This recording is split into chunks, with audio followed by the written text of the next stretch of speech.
రాళ్లతో కొట్టే రోజులు కూడా తొందరలో ఉన్నాయి. భయపడాల్సిన అవసరం ఏం లేదు. ఏం చేస్తారు? ఎక్కువ గోర్లతో గీకుతారు, పనులతో ఉరుకుతారు, అంతే కదా. మనకు లేవా గోళ్ళు పనులు? మనకు లేదా 60 లక్షల బలగం? వాళ్ళేదో ఇవాళ నిన్నీయాల అధికారంలోకి వచ్చి మన దగ్గర సామెత ఉంది, మరి మీ అచ్చంపేటలు ఉందో లేదో తెలియదు కానీ అడ్డిమారి గుడ్డిదెబ్బ అంటారు. అడ్డిమారి గుడ్డిదెబ్బ అంటారు ఇక్కడ కూడా. అడ్డిమారి గుడ్డిదెబ్బ అన్నట్టు అనుకోకుండా అధికారంలోకి వచ్చింది తప్ప కొండారెడ్డిపల్లిలో కూడా నమ్మలేవాడు. రేవంత్ రెడ్డి ముఖ్యమంత్రి అవుతాడని ముందే చెప్పింటే కాంగ్రెస్ పార్టీకి 30 సీట్లు కూడా రాకపోతుండే. ఏదో అనుకోకుండా గాలివాటంగా తంతె గారల బుట్టలో పడ్డట్టు వాళ్ళు కూడా ఊహించుకోలే, వాళ్ళు కూడా అనుకోలే, వాళ్ళు కూడా కలగనలే.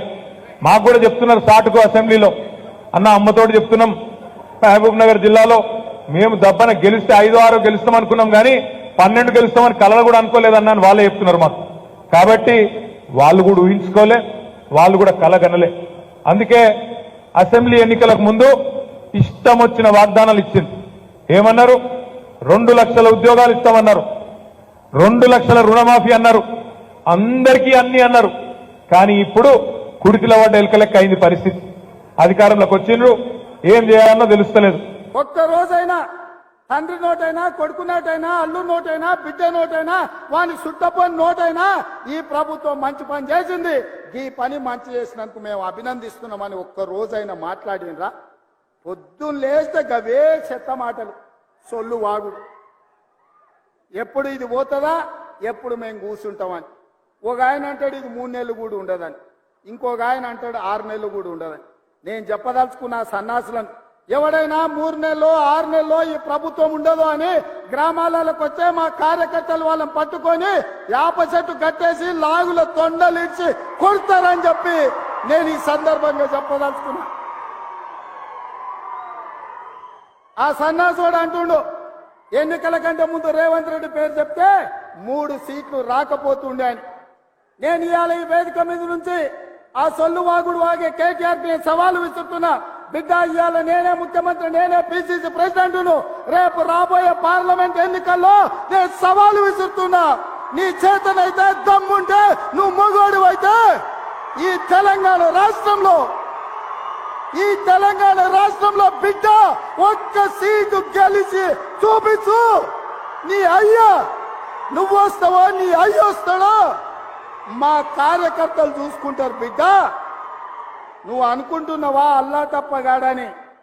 అల్లా తప్పగాలం కాదు, అవులగాళ్ళలాక అయ్య పేరు చెప్పుకొని కుర్చీలో కూర్చోలేదు సన్నాసోడా.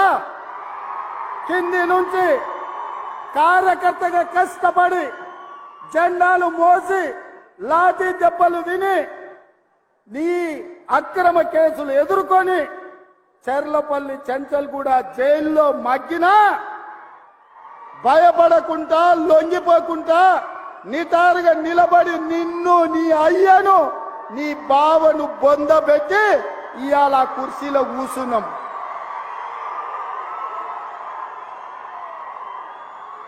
ఈ కుర్చీ ఇనాం కింద వచ్చింది కాదు, ఈ కుర్చీ అయ్య పేరు చెప్తే వచ్చింది కాదు బిడ్డ. నల్లమల్ల అడవి నుంచి తొక్కుకుంటూ వచ్చి నీలాగటో నెత్తి మీద కాలు పెట్టి తొక్కి ఆ కుర్చీలో కూర్చోబెట్టింది మా కార్యకర్తలు.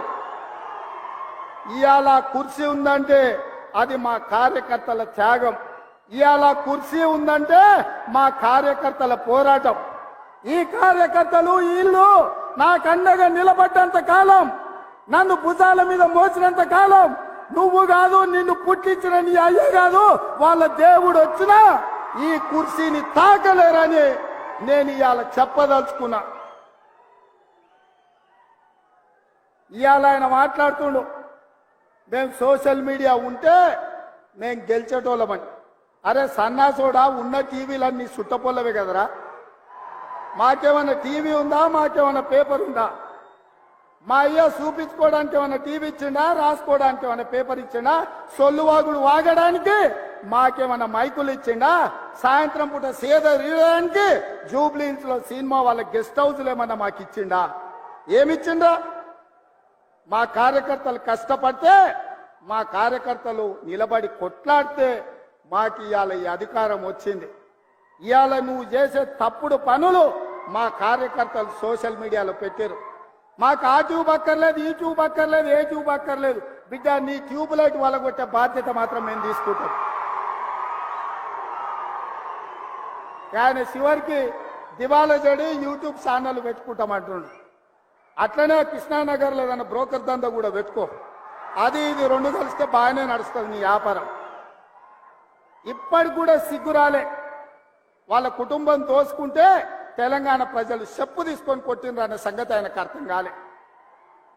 10 ఏళ్ళు అడవి పందుల్లాక చెరుకు తోట మీద పడి అడవి పందులు తిన్నట్టు మా వికారాబాద్ పరిధి తాండూరు ప్రాంతంలో పల్లి చేను వేసుకుంటే అడవి పందులు రాత్రిపూట చేను మీద పడితే ఆ పంట కాపాడుకోనికి మా రైతులు కరెంటు తీగలు పెట్టి కాపాడుకుంటారు.